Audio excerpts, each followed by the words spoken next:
ବହି ମୁଁ ପଢ଼େ ମାନେ ଆଜିକି କେତେ 1964 ମସିହାରୁ ନୀଳକଣ୍ଠର ସେବା ମୁଁ କରୁଛି।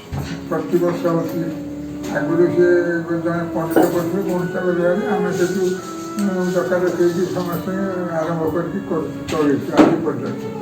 ମୁଁ ସେଇ ଦିନଠୁ ଏ 2-3 ବର୍ଷରେ ମୋତେ 97 କେତୋଟି କାମ କରେ ମାନେ 42 ମହିଳା ଥିଲି ଶାନ୍ତି କମିଟିରେ ପ୍ରେସିଡେଣ୍ଟ କିଛି ଦିନ ରହିଲି, କେତେ ଦିନ ସଭ୍ୟ ମେମ୍ବର ରହିଲି, ମାନେ ପ୍ରାୟ 15-20 ବର୍ଷ ଖଣ୍ଡେ ହେବ ରହିଲି ସେକ୍ରେଟାରୀ ପ୍ରାୟ 30 ବର୍ଷ ମାନେ 86 ମସିହା ଯାଏ 14ରୁ 86 ମସିହା ଯାଏ ମୁଁ ସେକ୍ରେଟାରୀ ରହିଥିଲି। ଏମିତି ହେଇକି ଚାଲିଛି, ଠାକୁରଙ୍କ କାମ କରୁଛି, ଲୋକଙ୍କ କାମ କରୁଛି, କାହାର କ୍ଷତି କରେ ନାହିଁ ନା କେଉଁଠି ଗୋଟେ ପଇସା ଖାଇବି କି କହିବେନି, ପଇସା ଖାଏନି କରେ ଈଶ୍ୱର ସେଇ ନୀଳକଣ୍ଠ ମୋତେ ଦିଅ ମୁଣ୍ଡ ହେଲେ ସେଇ ଭଲ କରନ୍ତି।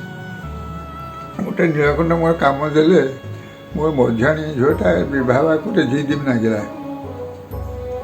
ଗୋଟେ ଜଣେ ତା ସାଙ୍ଗେ ଜିଦ୍ କଲି ମୁଁ ଏଇ ବର୍ଷ ବାହାର କରିବି ନା, ହଁ ମୋତେ କହିଲା, ମୁଁ କହିଲି ଦେଖିବା କେମିତି କରାଯାଏ। ସେଇ ବର୍ଷ ଯଜ୍ଞରେ ସେ ଗୋଟେ ପଣ୍ଡିତ ଆସେ କେଉଁଠି ସାଡ଼ୁ ଦୂରରୁ ଟିକେ, ସେଇ ପଣ୍ଡିତକୁ ମୁଁ କହିଲି ପଣ୍ଡିତ ଏମିତି ଗୋଟେ ମୋ ଝିଅର ବାହାଘର କେମିତି ହେବ କେଉଁଠି ଦେଖିବ। ସିଏ ସେଠି କହିଲେ ମୁଁ ଟିକେ ଆଜି କହିବି ଯେ କିନ୍ତୁ ଯେତେବେଳେ ଯଜ୍ଞର ଠାକୁରଙ୍କ କତିରେ ମୁଁ ଅଭିଷେକ କରିବି ସେତିକିବେଳେ ଠିକ୍ ସରିଲେ ମୁଁ ଖବର ଦେବି, ଆପଣ ଯିବେ ଟିକେ ବସିବାକୁ 5-10 ମିନିଟ୍ ବସିବେ। ସେତେବେଳେ ହେଉଛି କ'ଣ ଯାତ୍ରା ପାର୍ଟି ଆରମ୍ଭ, ସେଇ ଅନୁକୂଳ ସେଇଦିନ। ସେଠି ମୁଁ ବସିଛି ଆଉ ତ ସିଏ କହିବ ଗୋଟେ ରସି କେଉଁଠି ଅଛି, ଏମିତି ଆମର ଥାଏ ଧାରଣା ଯେ ଯାହା ହେବ ମୋତେ ପଚାରିବେ ସିଏ। କିନ୍ତୁ କେସିଆର ଅଛନ୍ତି, ସବୁ ଅଛନ୍ତି, କିନ୍ତୁ ଦରକାର ହେବ ଆଜି କତା ରସି ଦରକାର ମୋତେ ନା, ମୁଁ ଯଦି ନ କହିଲି ସେ କହିବେ ନା ଆମେ କିଣିଦେବୁନି। ସେତେବେଳେ ଏମିତି ଅନୁଷ୍ଠାନ ଚାଲିଥିଲା ବେଶ ବାଗରେ।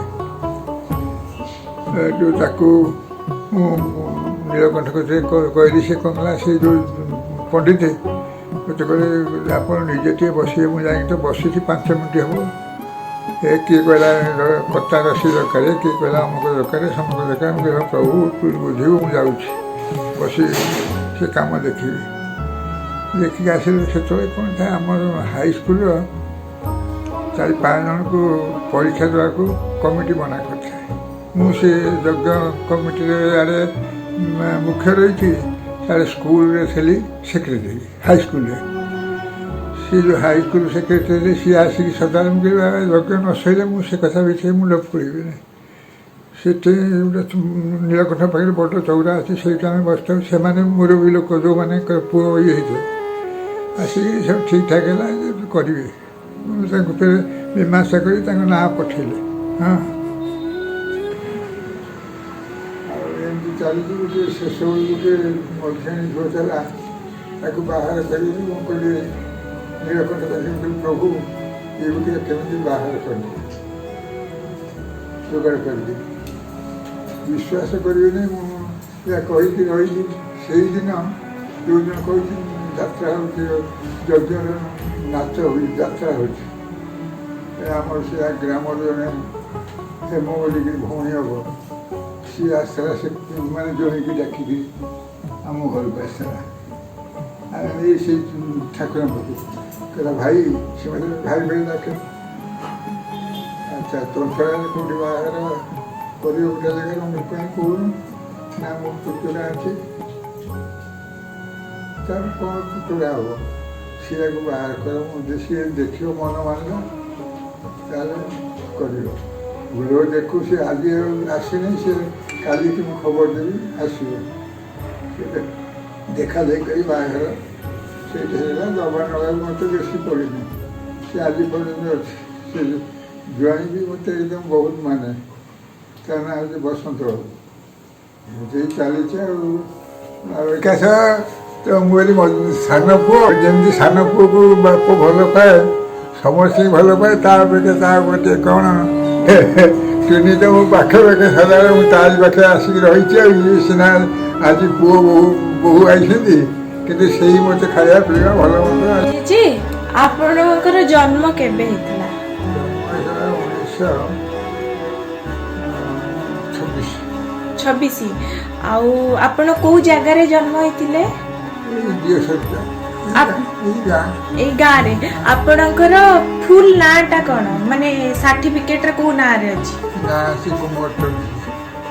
ଆଉ ଆପଣ ଚାକିରି କୋଉ ମସିହାରେ କରିଥିଲେ ଆଉ କୋଉଠି କରିଥିଲେ ସରକାରୀ ଡିପାର୍ଟମେଣ୍ଟରେ କଲି 1949 ମସିହା 49 ମସିହା ଆଜ୍ଞା ଆଉ କୋଉ କୋଉ ଜାଗାରେ କରିଥିଲେ ମାନେ ଏଇଟା ହେଉଛି ଆମ କଟକ ଡିଷ୍ଟ୍ରିକ୍ଟ ଆଜ୍ଞା ଚୌଧୁରୀ ବଂଶ 5 ଆଜ୍ଞା ସେଇ 5 ଜଣ ଗୋଟେ ମନ୍ଦିର କରିଛି ନିଜର ମୁଁ ବି ସେ ଅଂଶ ଅଛି ସମସ୍ତେ ଅଛନ୍ତି ଜେଜେ ଆପଣ କୋଉ ଠାକୁରଙ୍କୁ ବହୁତ ମାନନ୍ତି ମାନେ ମହାଦେବ ନୀଳକଣ୍ଠ ଆମ ଗାଁ ନୀଳକଣ୍ଠଙ୍କ ପାଖରେ ଆପଣ କର୍ତ୍ତା ହଉଥିଲେ ନା ଜେଜେ କର୍ତ୍ତା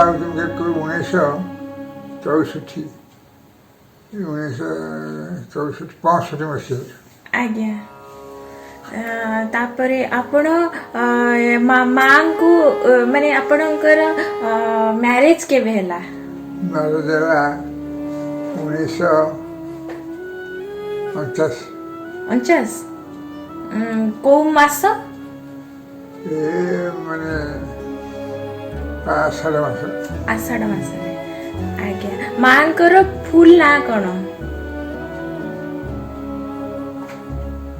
ନିଶାମଣି ମନେ ପଡ଼ିଲା ନିଶାମଣି ନିଶାମଣି ଚୌଧୁରୀ ଆଜ୍ଞା ଆପଣଙ୍କର କେତେ ପୁଅ ଝିଅ ପୁଅ ହେଉଛନ୍ତି 3 ଆଜ୍ଞା ଝିଅ ହେଉଛନ୍ତି 3 ଆଜ୍ଞା 6 ଜଣ ତାଙ୍କ ନାଁ କ'ଣ ପ୍ରଥମ ହେଉଛି ପ୍ରହ୍ଲାଦ ଚୌଧୁରୀ ଦ୍ୱିତୀୟ ହେଲା ଇଏ କ'ଣ ତ ପ୍ରକାଶ ଚୌଧୁରୀ ତୃତୀୟଟା ହେଲା ବିକାଶ ଚୌଧୁରୀ ଆଉ ଝିଅ 3 ଜଣଙ୍କ ନାଁ 3 ଜଣ ପ୍ରଥମଟା ହେଲା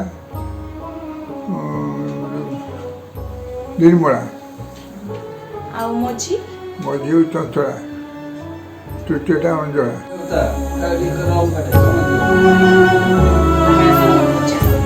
ସବୁ ଠାକୁରଙ୍କୁ ମାନେ କିନ୍ତୁ ସବୁଠୁ ବେଶୀ ନୀଳକଣ୍ଠ ସଞ୍ଜୁରେ ତାଙ୍କ ଜଣାଣ ପଢ଼େ ସକାଳେ ପଢ଼େ କ୍ଷେତ୍ରାଣୀ ଶୋଭିତ ଦେହଧାରିଣୀ ବିଷ୍ଣୁବାସିନୀ ରୂପକାମିନୀ ସୁକୃତମୀ ଦେବକାମିନୀ ନାଗପଦ୍ମନୀ ସର୍ବଶୁଭମଣି ଶ୍ରୀ ଶିବାପତି ପାର୍ବତୀ ପତି ରାଣୀ ମା